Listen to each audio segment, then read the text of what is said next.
जौनपुर देवसरा थाना क्षेत्र के सेलखा गांव के युवक की मध्य प्रदेश में हुई हत्या। मृतक संदीप यादव 28 वर्ष पुत्र महेंद्र यादव निवासी सेलखा 3 भाइयों में सबसे बड़ा था। इसकी शादी लगभग 8 साल पहले प्रियंका यादव पुत्री जियालाल यादव गांव ननटिया कुसरना थाना केराकत जौनपुर से हुई थी। कुछ दिन पहले जौनपुर में मैकेनिक का काम करता था। बुलेट बनाने का स्पेशलिस्ट था। जौनपुर में भाड़े का रूम लेकर संदीप यादव अपनी पत्नी प्रियंका यादव, 2 बेटी पीहू 6 वर्ष व रूही 4 वर्ष और एक बेटे के साथ रहते थे।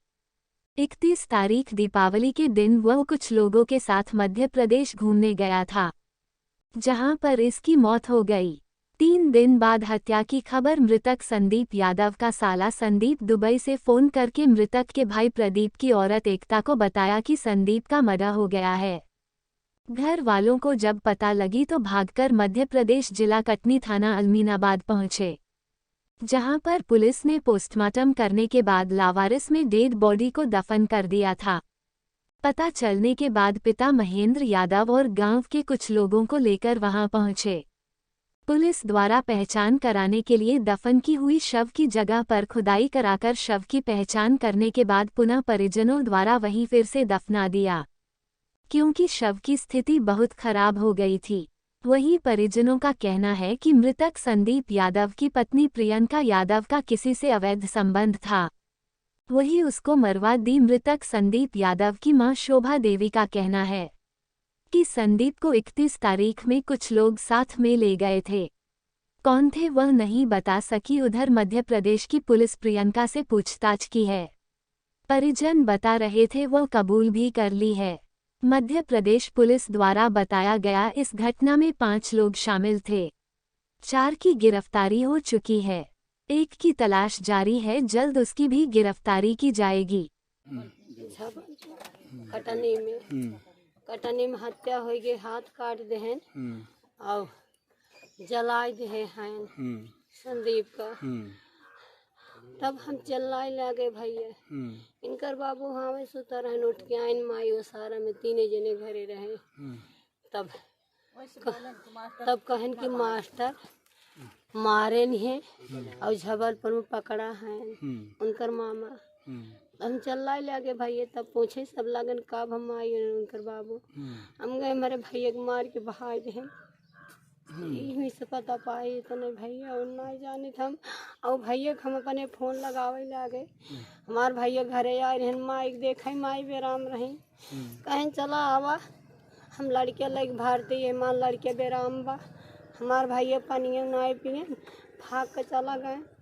एक बाद फोन लगावे लगे, फोन हमारे भैया के स्विच ऑफ। उनके चाचा कहन मोबाइल संदीप के नहीं लागत बा। हम कहे हम नहीं लागत बा। हम कहे भैया मोबाइल ये बंद होए।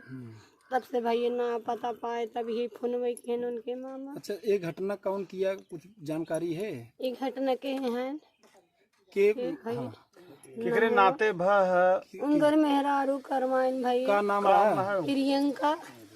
अच्छा, उनकी पत्नी। हाँ, एक घटना करवाई। हाँ, उनकर पत्नी करवाई। किसी के साथ उनका कुछ था क्या? हाँ ना भैया, उनकर दीपक जो उनका मास्टर कहत रहे वो नहीं के थाना बयान दे हैं। एक बेटवा इनकर है और बिटिया उनकर दोनों है और हमारे इनकर बम्बई संबंध रहा। ये हमार क्यों न हो, हमारे भैया कहा था इनका हम ना जाने। जो आपकी पतोहू प्रियंका थी, हाँ, वही एक। हाँ, एक कहा था उनका दीपक के साथ नाजायज संबंध। हाँ, उन्हीं जन्म बेटवा भावा।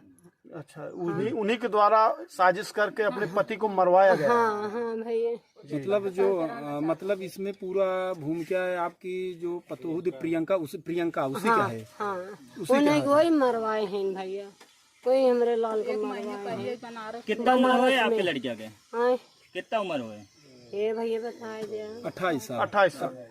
तो 28 साल भाई। कितने बच्चे हैं आपके? हमारे हाँ, 3 बेटवर है, नो जेठ है। सबसे बड़ा यही थे? हाँ, सबसे बड़ी हमारे बड़की बेटी रही। अच्छा। कर शादी भे बन के 2 लड़कियां हैं। हाँ, तब मार वो भैया रहे। हाँ, तब फिर मझील को प्रदीप रहे। हाँ, तब मार बेटी छोटकी बंदना रही। तब सौरभ है, 5 जने रहन भैया। हाँ। नहीं साइकिल हम जरूरत रहे। ठीक ठीक। मैं आपको बताना चाहूँगा कि दिनांक 1 नवंबर को सिलनाबाद के घुगरी बाईपास के पास मरकज में एक युवक की अर्धनग्न खून से सनी हुई बॉडी हमें प्राप्त हुई थी, जिसकी पहचान उस समय तत्क्षण नहीं हो पाया था।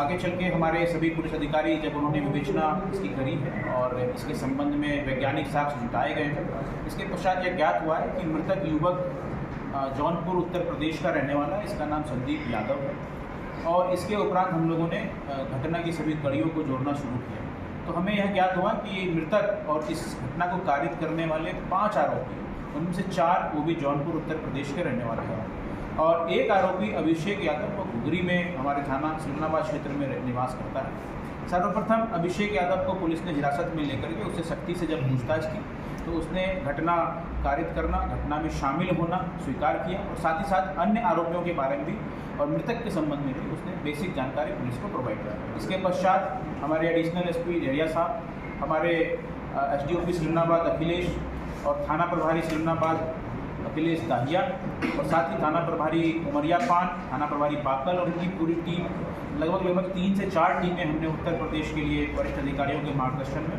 उनके अनुमति से हमने रवाना की है और इसके पश्चात जौनपुर उत्तर प्रदेश और आसपास के जिलों में लगातार छापामारी की कार्रवाई करने के उपरांत हमने 4 में से 3 आरोपियों को हम लोगों ने गिरफ्तार कर लिया है। इस घटनाक्रम में टोटल 5 आरोपी हैं, जिसमें से 1 स्थानीय है और 4 उत्तर प्रदेश के हैं। उत्तर प्रदेश के 4 आरोपियों में से 1 आरोपी अभी भी हमारे गिरफ्त से दूर है, यद्यपि उसके पीछे हमारी टीम लगी हुई है और हमें पूरा विश्वास है कि शीघ्रता से उसको भी हम गिरफ्तार कर लेंगे।